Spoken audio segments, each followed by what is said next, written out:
Yüksek Seçim Kurulu seçime katılma hakkımızı bugün nihayet teslim etmiştir.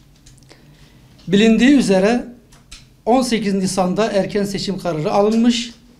Akabinde Yüksek Seçim Kurulu seçime katılma yeterliliğine sahip partileri açıklamıştı. Açıklanan listede partimizin ismi sürpriz bir şekilde yer almıyordu. Sayın Genel Başkanımız 23 Nisan'da Yüksek Seçim Kurulu Başkanı ile görüşmüş ve kararın düzeltilmesi gerektiğini ifade etmiştir. Esasen bizim seçime katılma noktasında hiçbir eksiğimiz yoktu.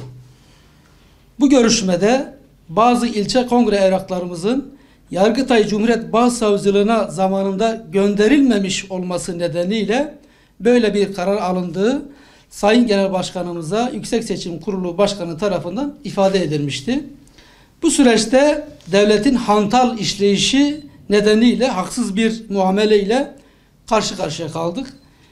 Eksik olduğu tespit edilen evrakların Yüksek Seçim Kurulunca bizzat ilgili yerlerden temin edilmesi ile seçime katılma hakkımız bugün itibariyle tespit edilmiştir. Bildiğiniz üzere partimiz seçim startını 3 gün önce vermişti.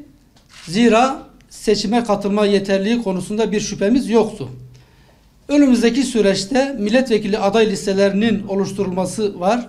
Bu sebeple milletvekili adaylığı için müracaatları 10 Mayıs tarihine kadar alacağız. Ve inşallah 81 ilin tamamında tam liste ile seçime gireceğiz. İl ve ilçe teşkilatlarımızla, kadın ve gençlik kollarımızla sahaya inerek seçim kampanyamızı büyük bir azim ve kararlılıkla sürdüreceğiz. Şimdiden 24 Haziran seçimlerinin partimize ve milletimize hayırlı olmasını diliyorum. Teşekkür ediyorum.